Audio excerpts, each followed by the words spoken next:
चंद्रभान नाम का एक गरीब कुम्हार अपनी पत्नी शोभा के साथ वीरपुर में रहता था। चंद्रभान देवी देवताओं की मिट्टी की मूर्तियां, घड़े और बर्तन बनाकर बाजार में बेचा करता था और थोड़े बहुत जो पैसे मिलते उनसे अपने परिवार का पालन पोषण करता था। चंद्रभान माँ दुर्गा का परम भक्त था।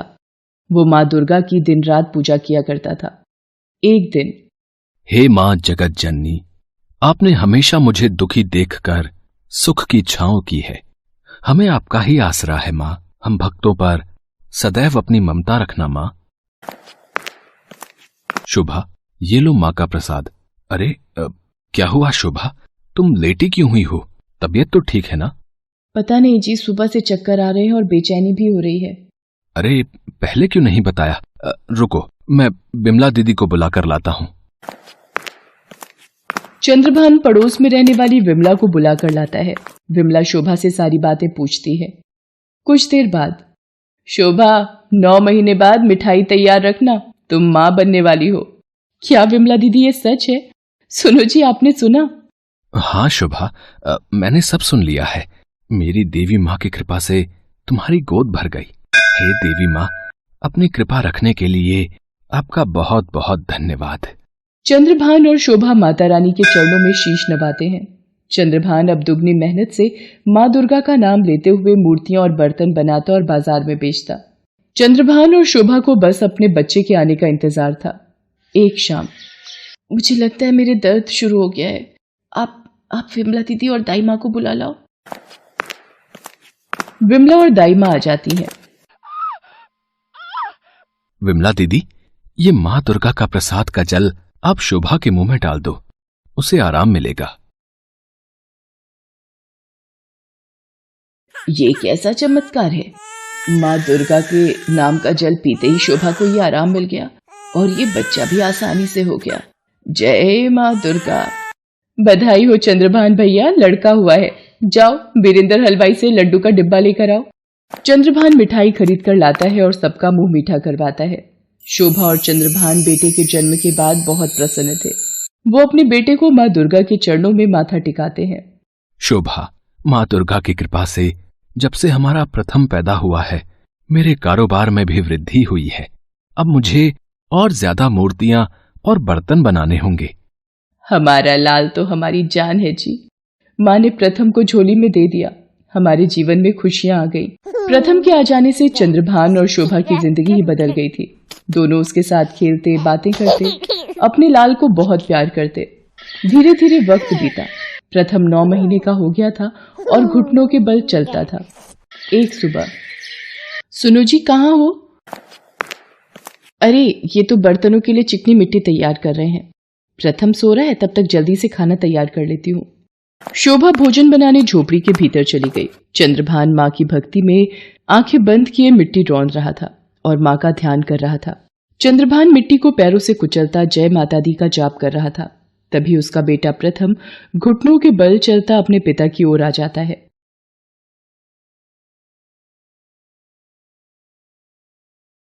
और अनजान पिता मिट्टी के साथ अपने कलेजे के टुकड़े को भी पैरों से मसलता जाता है। उसका बेटा पूरी तरह से मिट्टी में मसल चुका था। चंद्रभान के पैर लहूलुहान हो चुके थे, पर वो माँ दुर्गा की भक्ति में लीन, बेखबर अपने कार्य के प्रति लगाव में था। तभी शोभा आ जाती है। अरे प्रथम को तो मैं सुलाकर गई थी, कहाँ गया? कहीं इनके पास न खेल रहा हो। हे भगवान, ये आपने क्या अनर्थ किया? आंखें खोलो, आपके पैर खून से सने हुए क्यों हैं? आपने ये क्या कर दिया? हमारा लाल, हमारा प्रथम मिट्टी में कुचल गया। नहीं, ये नहीं हो सकता। मैंने अपने ही बेटे को मार दिया। ये मैंने क्या अनर्थ कर दिया? चंद्रभान माँ दुर्गा के समक्ष विनती करता है। हे देवी माँ, हे दुर्गा मैया, मैं आपकी भक्ति में लीन था। मुझसे ये कैसा पाप हो गया माँ? हम भी अपने लाल के बिना नहीं जिएंगे। आपके चरणों में सिर पटक पटक कर अपनी जान दे देंगे माँ। यदि आपने मेरी विनती नहीं सुनी और मेरे लाल को जीवित नहीं किया तो माँ, पूरी दुनिया मुझे कोसेगी कि मैंने अपने ही लाल को मार दिया। मेरी भक्ति की लाज रखो माँ, मेरी भक्ति की लाज रखो। मेरे बेटे को वापस जीवित कर दो माँ। हे माँ दुर्गा। सुनो जी, माँ दुर्गा आपकी विनती जरूर सुनती हैं। उन्हें बोलो हमारा पुत्र लौटा दे। माँ, हमारे पुत्र को जीवित कर दो माँ, हमारी रक्षा करो। चंद्रभान और शोभा माँ दुर्गा के चरणों में अपना सिर पटक पटक कर रोने लगते हैं और माँ दुर्गा से प्रथम को जीवित करने की विनती करते हैं।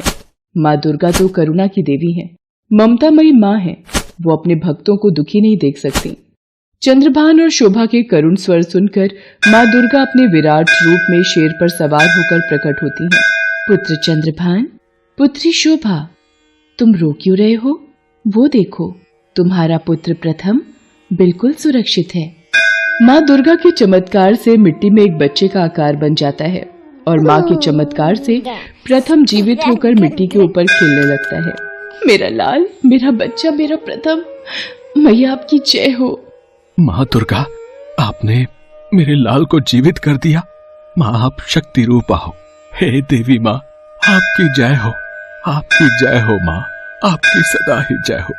चंद्रभान और शोभा माँ के चमत्कार को देख खुशी से झूम उठते हैं। उनके घर का चिराग माँ के आशीर्वाद की लौ से फिर जल उठा था। माँ दुर्गा की भक्ति का जयकारा लगाते हुए चंद्रभान और शोभा माँ दुर्गा को शीश नवाते हैं। इसके पश्चात माँ दुर्गा आशीर्वाद देकर अंतर्ध्यान हो जाती हैं। शोभा, माँ ने हमारी भक्ति की लाज बचा ली। आज उन्होंने हमारे प्रथम को नया जीवन दिया है, इसलिए हम प्रथम को माँ वैष्णो देवी के दर्शनों के लिए लेकर जाएंगे। उसके बाद चंद्रभान और शोभा अपने बेटे प्रथम को लेकर माँ वैष्णो देवी की यात्रा पर जाते हैं और माँ वैष्णो देवी गुफा के दर्शन करके अपनी झोली खुशियों से भरकर घर लौटते हैं।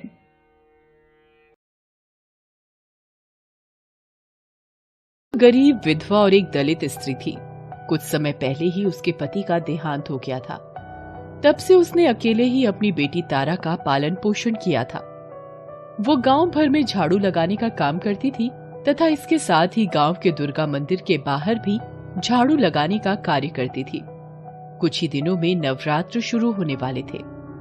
माँ, इस बार मैं भी नवरात्र में पूजा करूंगी और व्रत रखूंगी। नवरात्र के व्रत बहुत कठिन होते हैं, क्या तू ठीक से कर पाएगी इन्हें?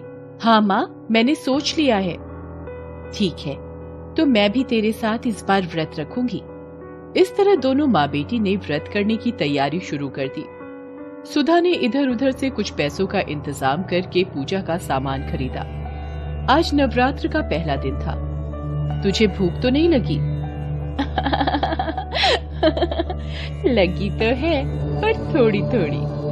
बस अब सांझ हो रहा है, हम माँ के दर्शन करने के बाद व्रत का पारण करेंगे। दोनों माँ बेटी माँ को अर्पित करने के लिए थोड़े से फूल लेकर मंदिर जाती हैं। इन फूलों के सिवाय अर्पण करने को उनके पास कुछ और था भी नहीं। मंदिर में प्रवेश करने पर द्वार पर ही पुजारी उन्हें फटकारता है। कहाँ घुसी जा रही है? तुझे पता नहीं कि तेरे जात वालों का मंदिर में घुसना वर्जित है? पुजारी जी, माता के लिए तो अपने सारे बच्चे एक समान होते हैं, फिर ऐसा भेदभाव हमारे साथ ही क्यों किया जाता है? हमारा ही प्रवेश मंदिर में वर्जित क्यों है? हमारी बराबरी करेगी? होती कौन है सदियों पुरानी रीत बदलने वाली? अपनी जात भूल गई? पुजारी जी, मेरी बेटी को माँ के दर्शन का ये फूल चढ़ाने दो। तू अपनी बेटी के मुंह में हमारा धर्म भ्रष्ट करेगी। चुपचाप यहाँ से निकल जा।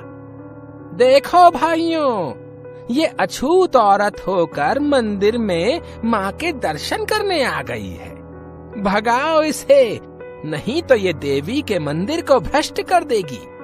वहाँ खड़े लोग उन्हें भगा देते हैं।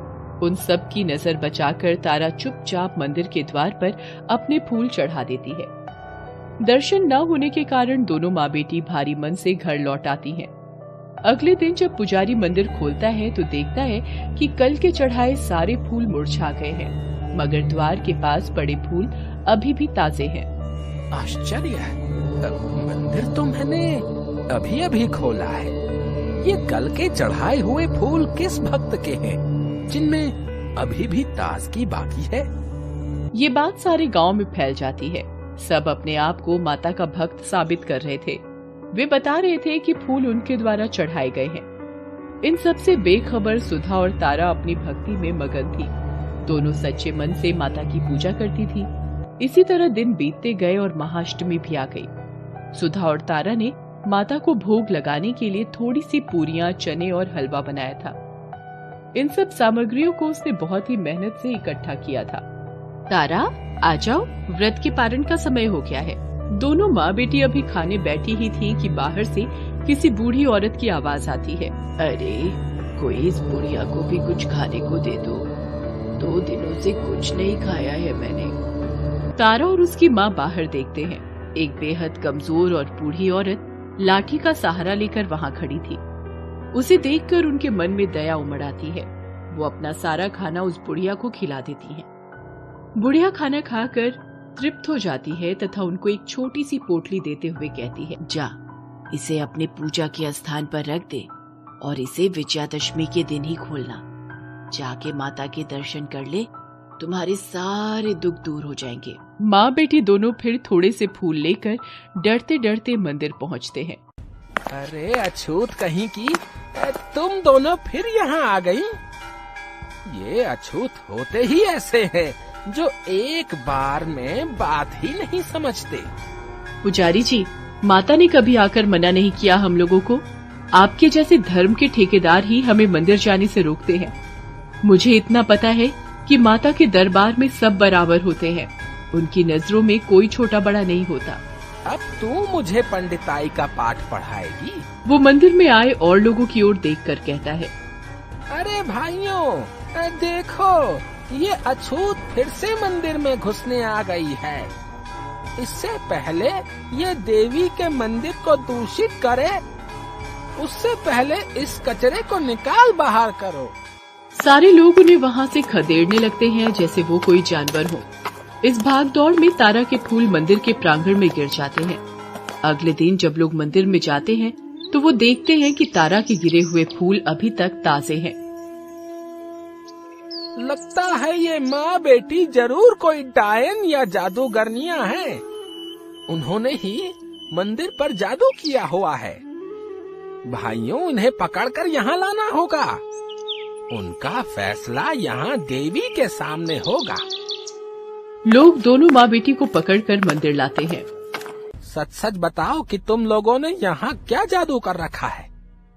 हम यहाँ इतनी भक्ति से माँ की पूजा करते हैं, हमारे फूल तो मुरझा जाते हैं, और तुम अछूत जात की औरतें जो मंदिर में प्रवेश करने के लायक नहीं हैं, उसके फूल कैसे ताजे रहते हैं? हमने कुछ नहीं किया है पुजारी जी, हम कोई जादूगरनी नहीं है। लगता है ये ऐसे मुंह नहीं खोलेगी। बेचारी सुधा वहीं गिर जाती है। तारा दौड़कर अपनी माँ से लिपट जाती है। तभी वहाँ अचानक तेज आंधी चलने लगती है। सारे सजावट भरे पंडाल उजड़ जाते हैं और दीप बुझ जाते हैं। उसके बाद लोगों की आंखें आश्चर्य से फट जाती हैं। उनके सामने साक्षात माँ दुर्गा प्रकट होती हैं। किसने कष्ट पहुँचाने की हिम्मत की मेरे भक्त को? बताओ, कौन है वो पापी? पुजारी और गांव वालों की घिघी बन जाती है। पुजारी दौड़कर सुधा के पास जाता है और उससे कहता है, हमसे बहुत बड़ा अपराध हो गया है सुधा, हमें माफ कर दो। उधर माँ का क्रोध जारी था। तुम लोग क्या सोचते हो कि भक्ति सिर्फ इस सजावट और पंडाल से ही होती है? अरे, भक्ति सीखनी है तो मेरी इस भक्त से सीखो। इसकी भक्ति का ही प्रताप था कि प्रेम से खिलाई गई 2 पूरियों से ही मैं तृप्त हो गई। सुधा और तारा की आश्चर्य का ठिकाना न रहा। दोनों के मन में एक ही बात चल रही थी, क्या उस बुढ़िया के भेष में स्वयं माँ दुर्गा थी? फिर तारा और सुधा माँ के सामने हाथ जोड़कर खड़ी हो जाती हैं और कहती हैं, हे ममतामयी दयालु माँ, हम सब तुम्हारे बच्चे हैं। मैं इन सब के लिए आपसे क्षमादान मांगती हूँ। हमारे पापों को क्षमा करें और हमें अपने चरणों में शरण दो। सुधा और तारा के इस प्रकार माफी मांगने से देवी का क्रोध शांत हो जाता है। इसके साथ ही आंधी थम जाती है और बुझे हुए दीपक भी अपने आप फिर से जल जाते हैं।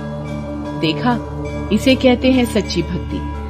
तुम लोगों ने भक्ति को भी जात बिरादरी में बांट रखा है। अरे मूर्खों, भक्ति को कभी भी जात बिरादरी में नहीं तौला जा सकता है। याद रखो, मेरी नजर में तारा का भी वही स्थान है जो कि तुम्हारा। मेरे सामने मेरे सारे भक्तों का स्थान बराबर है। आज तारा और सुधा की भक्ति से प्रसन्न होकर मैं इस गांव को सुख समृद्धि और धन धान्य से भरपूर होने का आशीर्वाद देती हूँ। इतना कहकर देवी वहाँ से अंतर्ध्यान हो जाती हैं। सारे गांव वाले तारा और सुधा से माफी मांगते हैं। उस दिन से किसी का भी, चाहे वो छोटी जात का हो या बड़ी जात का, मंदिर में प्रवेश वर्जित नहीं रहा। आज विजयादशमी थी। उस बुढ़िया जो कि स्वयं माँ का रूप थी के कहे अनुसार जब सुधा और तारा ने वह पोटली खोली तो उसमें से बहुत सारे हीरे जवाहरात और माणिक निकले। दोनों की आंखों में आंसू आ गए और मन माँ के प्रति श्रद्धा से भर गया। उस दिन से उनके जीवन में कोई कमी नहीं रही।